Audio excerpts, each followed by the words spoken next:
Hello again. I want to do a little review on my Ego 42-inch zero turn.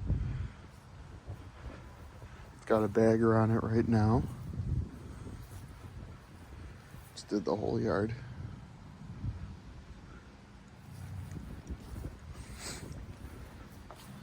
So first question most people ask, have I had any problems with it? And yes, I have.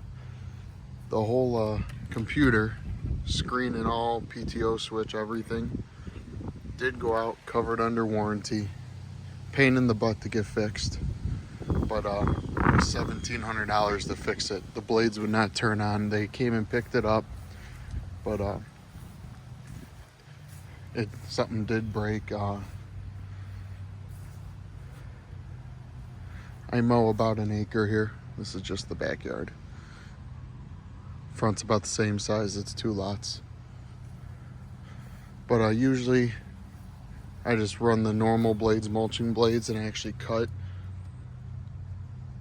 this. This used to be out a lot farther. There's a line. I just cut it with a Dremel so I could get by trees and stuff, so it's not sticking out 2 feet.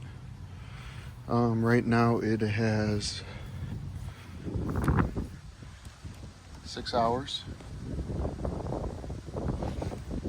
because it has a new computer. They went back to 0 hours once I got the new screen, so it has about 70-ish hours on it so far.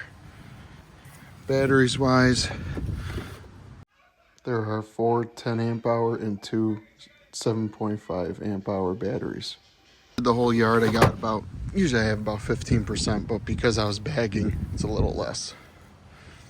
But other than that, it's been great. Reason why I started going battery powered is my kid's always sleeping when I want to mow, and this is quiet, and it's awesome. Now I have Ego blower, trimmer, snow blower. I have no gas equipment.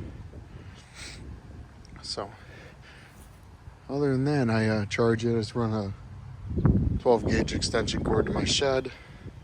Got my power charger in there to charge everything. I just hook it up. When it's done, I go unplug it. It takes about 4-ish hours for all those batteries. The seat's super comfortable. It's a little smaller. I came from a big Cub Cadet before, and it was definitely taller, more powerful. It was a 50-inch 3-blade. This is a 2-blade 42-inch, 22 horsepower equivalent, but I don't know, 22 horsepower for half a second, and that's about it. It definitely does not feel as powerful. But I want to know it's residential. If I was doing commercial, there's no way. It just doesn't last. You could tell it's not as durable. Everything moves around a little bit more. Steel's not as thick, but it is what you buy for home use. But I did have a big Ferris commercial mower before at my old house, and that thing even broke, and that was commercial. So that's about it. The charging cord in here, I use that. That's about it. We use it like a little ATV too, and we tow a bunch of stuff, go around the block. But usually the bagger isn't on there. I just bought that.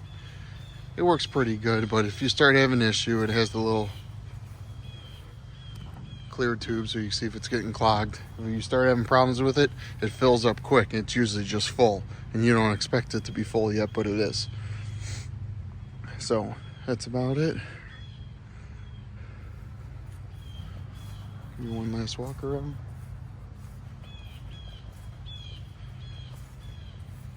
It's a nice machine though. I don't regret buying it, but thank God it was under warranty. Getting all that replaced. It was the key, start button, PTO switch and screen, and everything underneath it. Everything that controls the whole unit.